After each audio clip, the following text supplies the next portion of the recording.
Assalamualaikum warahmatullahi wabarakatuh. Waalaikumsalam warahmatullahi wabarakatuh. Ibu, Bapak, saudara-saudara yang saya hormati, hari ini kita masih membahas topik utang pemerintah dengan subtopik surat berharga negara.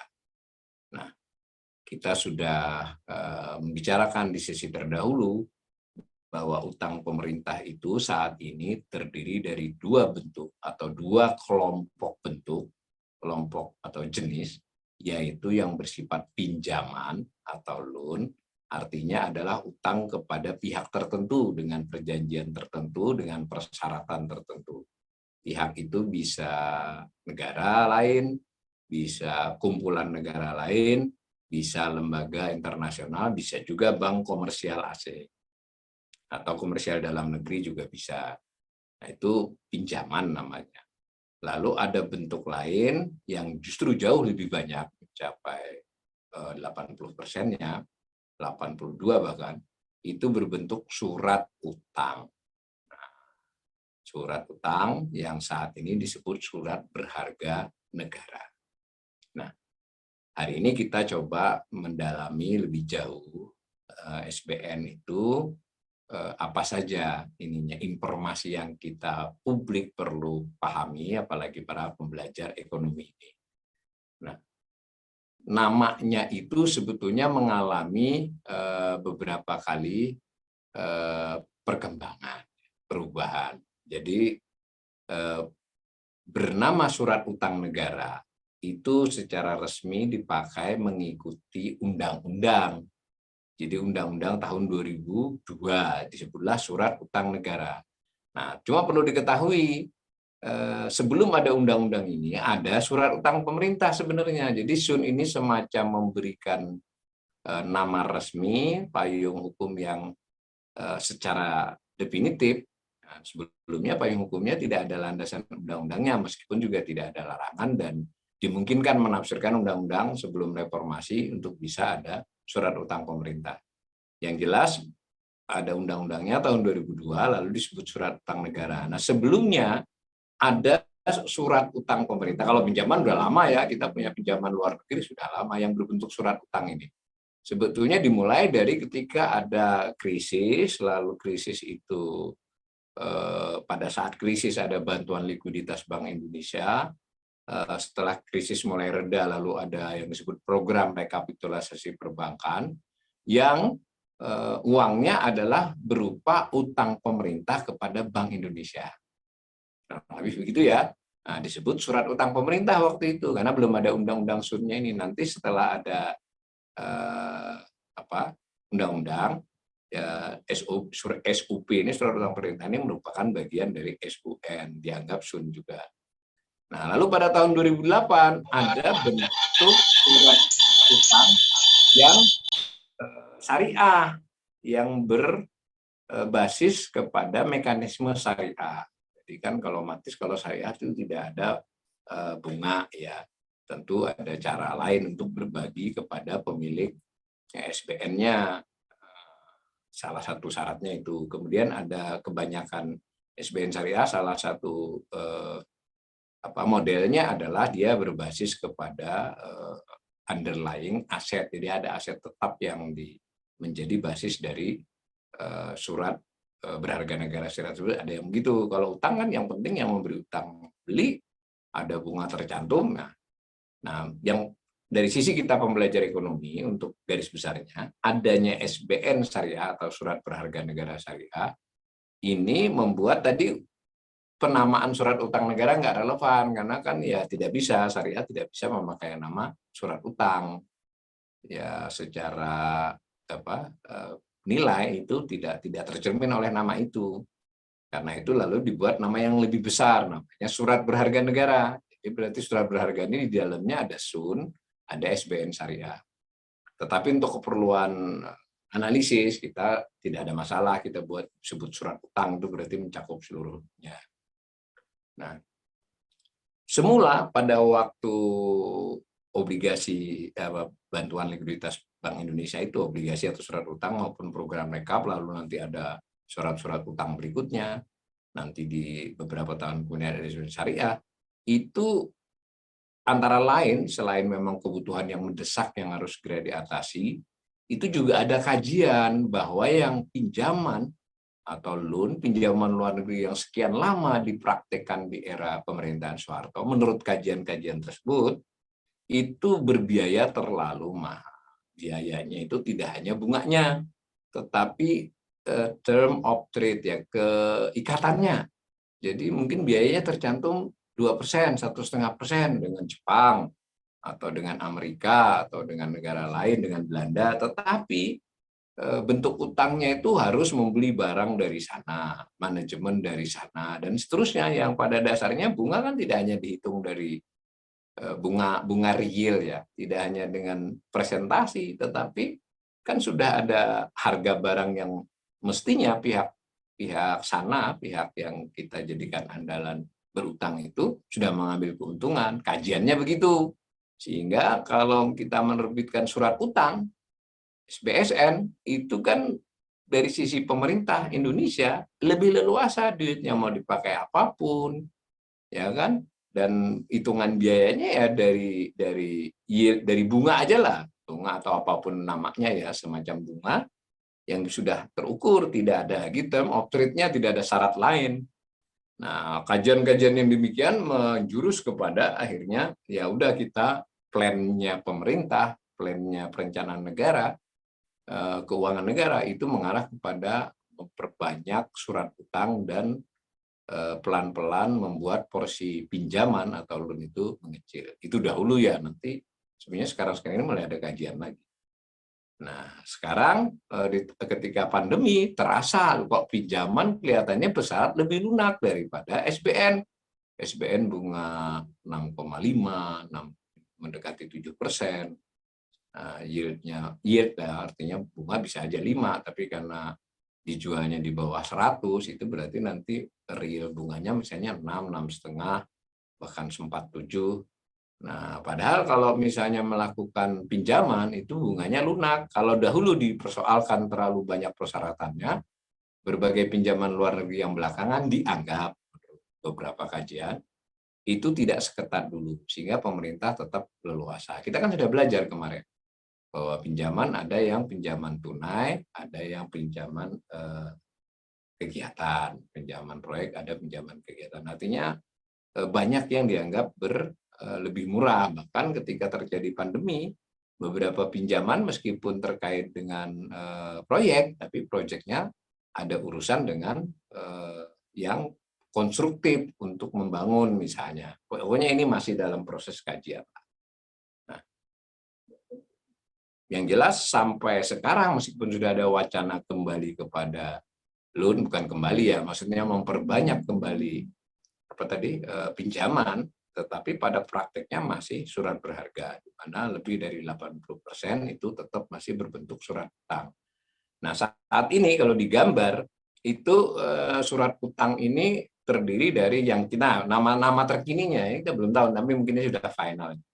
Surat berharga negara, itu berarti kan tadi sudah saya katakan terdiri dari 2 kelompok, surat utang negara dengan surat berharga syariah negara. Nah, surat utang negara yang atas itu terdiri dari obligasi negara dan surat perbenaran negara. Ini penyebutannya. Penyebutan ini ada di nomor serinya nanti. Jadi kalau dia surat perbenaran negara, nomor serinya ada kata-kata SPN-nya. Apa bedanya? Obligasi negara itu surat utang yang lebih dari setahun jatuh temponya. Yang surat perbenaran negara yang kurang dari setahun. Obligasi setahun atau lebih. Jadi kan surat perbenaran negara itu jangka pendek. Yang obligasi negara itu jangka menengah dan panjang. Bisa ada yang 3 tahun, 5 tahun, 10 tahun. Yang menjadi andalan di banyak negara biasanya yang 10 tahun. Tapi kita juga sudah punya obligasi negara 25 tahun, bahkan 50 tahun. Nah, dilihat dari denominasinya, dinyatakannya dalam mata uang, ada obligasi negara rupiah, ada obligasi negara valuta asing. Yang valuta asing baru 3, ya, US dollar, euro, dan yen Jepang. Tetapi komposisinya tetap yang terbesar itu adalah rupiah, yang falas masih kurang lebih berapa persen ya kemarin, silakan dicek ulang, kecil. Nah, yang rupiah, obligasi negara yang rupiah, ada yang dilihat dari bunganya bersifat variabel, berarti tergantung perkembangan pasar. Ada yang bersifat tetap. Nah, versinya dari obligasi negara ada yang retail versinya. Jadi maksudnya yang umum kan dibeli oleh bank, dibeli oleh perusahaan asuransi, dibeli oleh perusahaan pensiun, dibeli Bank Indonesia. Nah, tapi ada jenis yang retail. Retail berarti ya kecil-kecil nominalnya. Kalau yang biasa itu miliaran biasa satu lembarnya. Nah, ini retail yang pecahan 1 juta dan orang bisa beli cuma 10 meskipun tidak langsung beli di lelangnya ya, nanti beli di. Nah, ini yang digalakan kan. Jadi kalau individu, keluarga atau memiliki surat negara retail itu kan kayak deposito jadinya pegangannya, dan ada aspek lainnya. Nanti kita akan lihat. Aspek lainnya itu misalnya yang lain itu bunganya 6 bulanan. Ini yang retail ada yang 1 bulan dibayar. Nah, itu dilihat dari sisi itu. Nah, dari syariah itu mirip. Ada obligasi negara padanannya SBSN jangka panjang. Tapi jangan lupa ya, pihak syariah tidak mau menyebutnya sebagai surat utang negara. Jadi ada akad, ada skema yang diperbolehkan oleh Fatwa Majelis Ulama Indonesia tentang ini terkait.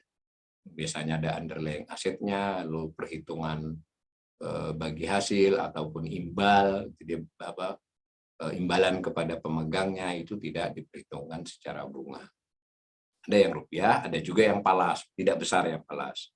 Lalu ada juga yang bersifat jangka pendek, lalu ada yang bersifat retail. Kurang lebih begitu ya. Nah, seluruhnya ini baik SUN maupun SBSN ada yang bisa diperdagangkan. Diperdagangkan itu maksudnya pemerintah itu berarti berutang kepada pemilik terkininya yang terakhir pegang. Boleh dipindah tangankan. Ada yang tidak bisa. Yang tidak bisa itu misalnya ada yang kepada Bank Indonesia khusus atau kepada dana haji khusus, tapi yang kepada dana haji juga mayoritas bisa diperdagangkan ya. Nilainya fluktuatif ya di kisaran 4-5%. Jadi kebanyakan surat berharga negara itu bisa dipindah tangankan. Di sini juga mungkin kita harus bisa membayangkan ketika beberapa orang yang memperhatikan utang atau mengkritik utang, udah dinegosiasi, nggak usah dibayar. Nah, ini masalahnya tiap hari aja bisa pindah pemiliknya. Jadi negosiasinya tidak mudah ya, hanya bisa sepihak dari pemerintah, dan itu reaksi pemilik, pasar, rakyat kita nggak tahu, atau pelaku ekonomi. Jadi kalau misalnya utang kepada Jepang bisa berunding dengan Jepang, utang kepada Cina bisa berunding dengan Cina, utang kepada Asian Development Bank, Bank Pembangunan Asia bisa berunding, tapi kalau SBN kan pemiliknya bisa berubah-ubah. Kurang lebih itu ya gambaran satu aspeknya.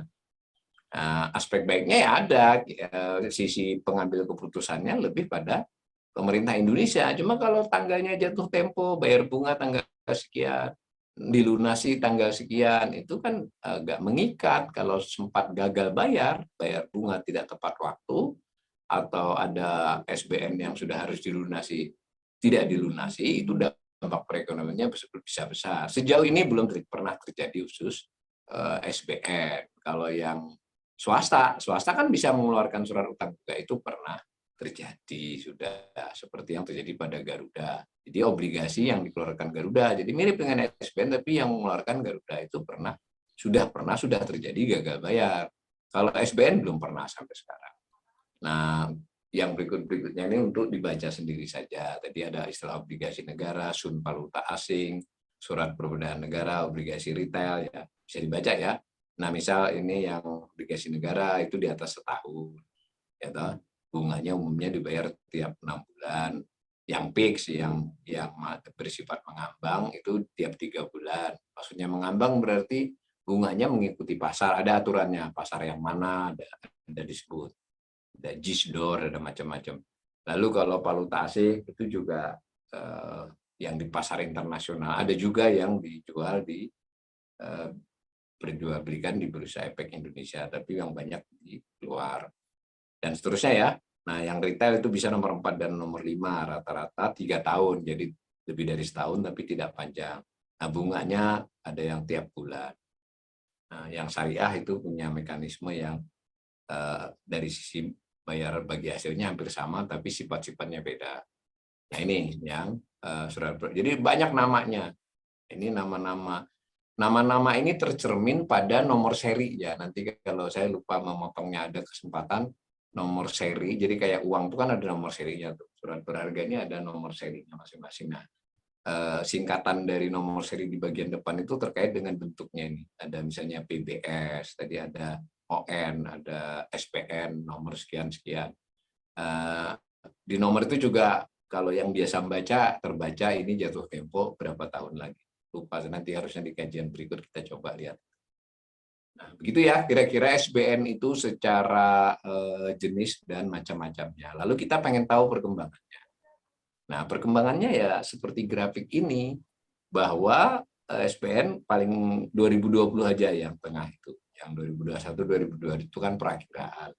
2021 yang sudah berjalan.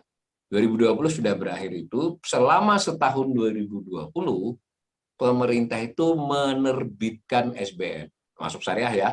Menerbitkan itu berarti berutang. Pemerintah menerbitkan surat utang, berarti kan berutang kepada pemilik pemegang surat itu. Nilainya 1.533 triliun, itu satuannya miliar ya, 1.533.635 miliar. 1.533 triliun. Melesat ya, padahal tahun sebelumnya hanya 903 triliun, sebelumnya 774. Bagaimanapun yang biru itu menunjukkan tiap tahun pemerintah berutang menaik, dan di 2019 naiknya agak pesat.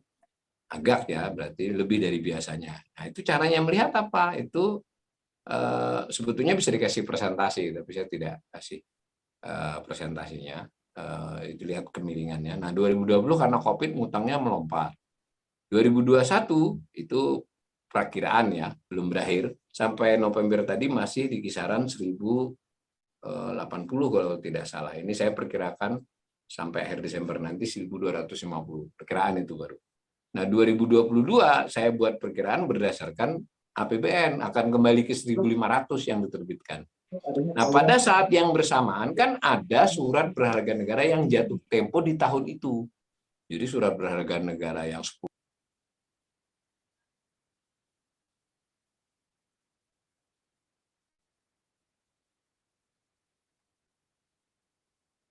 Pak Walil, suaranya. Pak Walil ke-mute. Oh, sudah bisa hidup. Sudah. Mulai dari grafik ini tadi ya. Ya. Ya, jadi sebagaimana biasanya utang piutang kan ada surat-surat yang sudah harus dilunasi pada tahun bersangkutan, yang mungkin utangnya atau surat utangnya diterbitkan 10 tahun yang lalu atau 15 tahun yang lalu, di tahun 2006 misalnya. Kan tiap tahun menerbitkan berutang, atau yang 3 tahun lalu, sehingga dapatlah digambarkan dengan orange tahun 2020 sudah direalisasi. Yang dilunasi pada tahun tersebut 356 triliun. Itu di situ tertulis 356.482 miliar. Jadi 356 triliun. Nah, pada tahun 2020 tadi kan kita sebut diterbitkan atau berutang baru 1.533 triliun, sementara membayar 356. Berarti pada tahun itu disebutlah SBN neto. Nah, yang rincian diterbitkan dan dilunasi ini agak sulit ya, di banyak publikasi pemerintah tidak dilihat. Jadi Anda harus mengolah. Tetapi yang biasa dicantumkan yang neto, SBN neto sekian. Nah, sehingga pada tahun 2020 itu 1.177 triliun. Intinya adalah tambahan utang bersih melalui surat utang itu 1.177. Utang lama yang dilunasi, utang lama ini SBN ya, bukan seluruh utang, 356, yang baru 1.533. Jauh lebih besar dari sebelum-sebelumnya. Tahun 2019 sebelum pandemi hanya 446 triliun. Sebelumnya lagi 358 triliun. Nah, 2017 lebih tinggi, pernah 441 triliun. Nah, bagaimana dengan 2021? Belum berakhir ya, dan pemerintah masih melakukan beberapa kebijakan. bisa jadi mengurangi atau menambahi. Nah, sejauh yang saya perkirakan dari fluktuasi terkininya itu, kemungkinan tadi kan menerbitkan sampai 1.250. Bisa saja sih pemerintah memutuskan hanya sampai 1.150 2021 ya, tapi saya berhitung kelihatannya akan 1.250 menerbitkannya. 2021 penerbitannya 1.250 Pak Sabtodi. Nah, sementara yang nanti dilunasi di 2021 ini di kisaran 450. Maka di tahun 2021 itu SBN neto, surat utang neto berarti yang diterbitkan dikurangi yang dilunasi itu di kisaran 800. Nah, tahun depan nampaknya naik lagi, akan di kisaran 990. Itu ya. Jadi sebenarnya kita sebagai pembelajar ekonomi atas data-data, berbagai data-data, tren belanja, tren defisit, tren pembiayaan utang, ya kita kan begitu toh, lalu tren pinjaman, itu kita bisa membuat proyeksi hingga 4 atau 5 tahun ke depan. Tentu realisasinya nanti kita lihat. Nah, itu tentang tambahan tiap tahun. Baik itu menerbitkan, biasanya kalau menerbitkan disebut SBN bruto. Jadi kalau ada kata-kata SBN bruto itu maksudnya penerbitan atau surat utang yang diperoleh utangnya dari surat utang. Nah, sedangkan pelunasan itu ada data tersendiri, utang baru dikurangi pelunasan utang lama disebut SBN neto. Nah, beda lagi dengan sisa utang, masuk akal ya. Jadi kalau rumah tangga itu bisa ditanyai setahun ini bayar utangnya berapa, kemudian ada utang baru berapa, lalu pada tanggal 31 Desember utangnya berapa, kan sisa utang namanya, outstanding, posisi utang, SBN. Nah, ini diskusi-diskusi netizen suka tumpang tindih dengan tambahan tadi ya. Nah, maka kita bisa melihat di tahun 2020 menurut data yang Kementerian Keuangan sendiri, jumlah sisa utang berupa surat utang. Ini penting ya, karena kalau utang kan ada yang bukan surat utang, ada yang pinjaman. Sisa utang pemerintah yang berupa SBN atau surat utang itu 5.234 triliun akhir 2020. Nah, sedangkan utang kan kita tahu 6.080 ya, berarti selisih 6.080 dengan 5.234 triliun itu adalah pinjaman. Nah, berapa 2021 belum berakhir. Nah, tadi karena saya tadi membuat perakiraan neto di atas dari 800, nah tentu nanti realisasinya sesuai keadaan ya.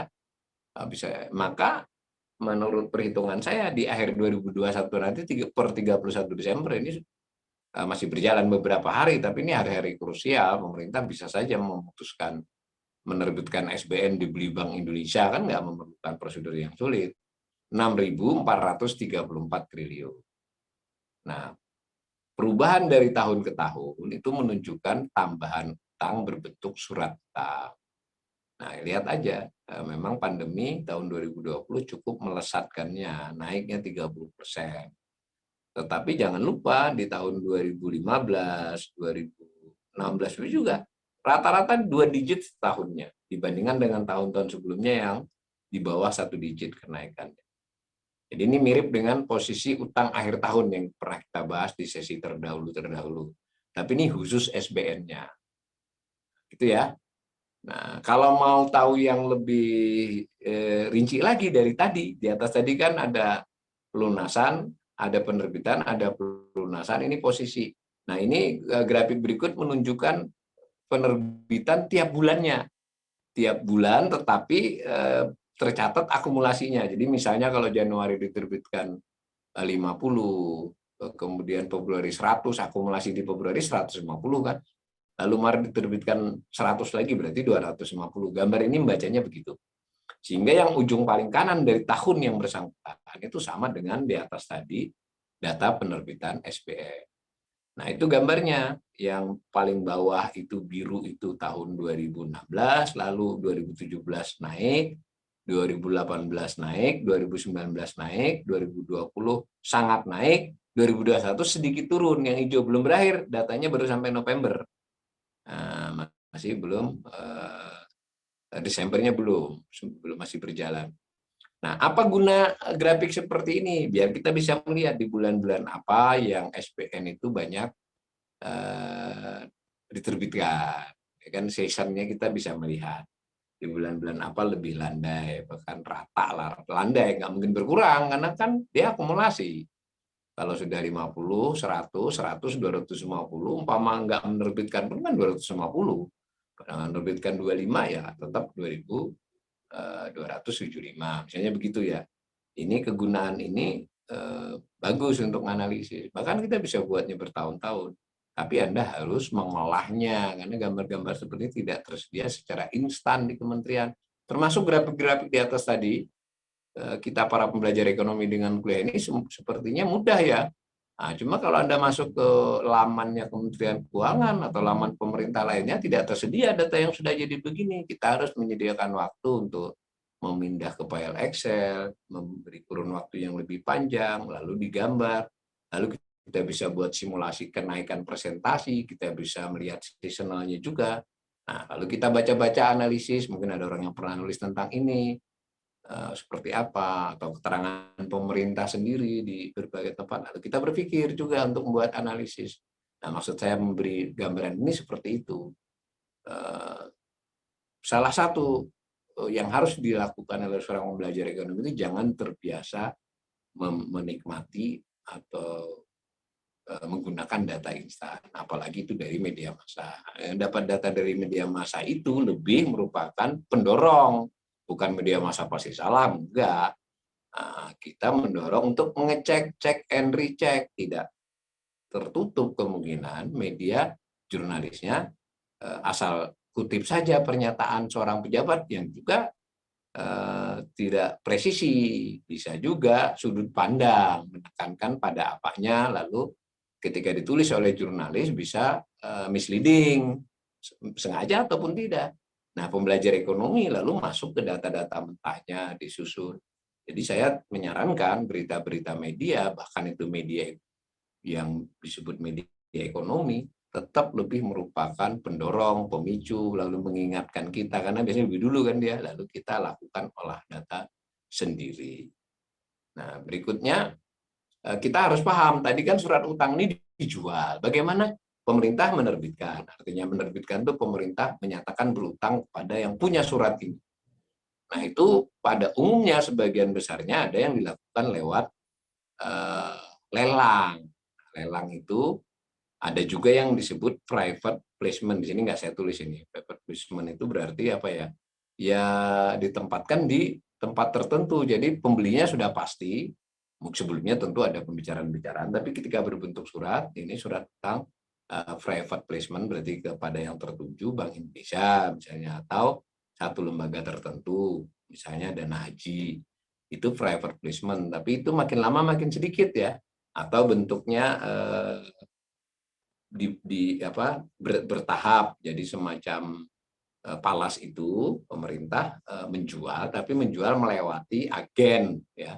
Jadi tidak pemerintah secara langsung mengumumkan lelangnya, tetapi mengumumkan syarat-syaratnya. Syarat-syarat itu maksudnya tingkat bunganya, apanya, lalu proses selanjutnya melalui pelaku lain, bisa begitu. Tapi secara umum yang mayoritas itu melalui lelang. Nah, lelang itu ada beberapa macam. Secara garis besar dua. Yang disebut cara kompetitif. Nah, cara kompetitif ini nanti diikuti 20-21 peserta lelang. Peserta lelang itu kebanyakan adalah lembaga keuangan yang terdaftar itu, yang terkait dengan bank. Jadi nanti silakan dicek. Sudah disebutkan peserta lelang. Nah, jadi kalau kita orang lain mau ikut, ya harus melewati mereka atau membeli setelah dari mereka. Nah, dalam lelang tersebut mereka melakukan penawaran tertutup di kertas, di amplop yang pada jam tertentu, lalu itu ada yang bersifat kompetitif. Jadi dia menawar jumlah dan menawar harga. Harga ini berarti tingkat bunga ya. Jadi misalnya sederhananya harga itu sebetulnya surat utang itu 1 miliar ya, dengan bunga 5% setahun. Itu kan kalau dibeli 100, nah berarti harganya 100 ya dibayar 100, maaf 1 miliar, 1 miliar dibayar 1 miliar, ya 5, ya yieldnya 5 berarti. Tetapi betul surat berharganya 1 juta, tapi untuk mendapatkannya orang cukup membayar cukup ini karena dia menawar, saya mau segitu tapi saya membayar 900 90 juta misalnya. Nanti dihitung itu 990 juta itu berarti yieldnya di kisaran berapa dari 5? Mungkin sekitar 7 itu atau 6, berapa. Nah, kayak lelang biasa lah. Nah, tapi pesertanya si 20-21 tadi termasuk. Nah, itu namanya lelang kompetitif. Si peserta lelang menawar harga, memberi penawaran harga sekaligus jumlah yang mau dibeli. Kalau harga segitu kami mau beli segini. Itu namanya lelang kompetitif. Ada juga yang non kompetitif, peserta lelang melakukan penawaran, membeli jumlah saja, dia nggak nyebut harga. Lalu harganya bagaimana? Harganya mengikuti pemenang. Nah, jadi dia terbergantung kepada yang menang dalam lelang. Nah, lelang ditentukan pemenangnya. Nah, kayak gitu-gitulah.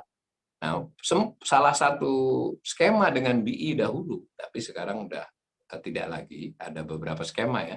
Itu BI ikut di lelang, pada lelang, tetapi dia non kompetitif.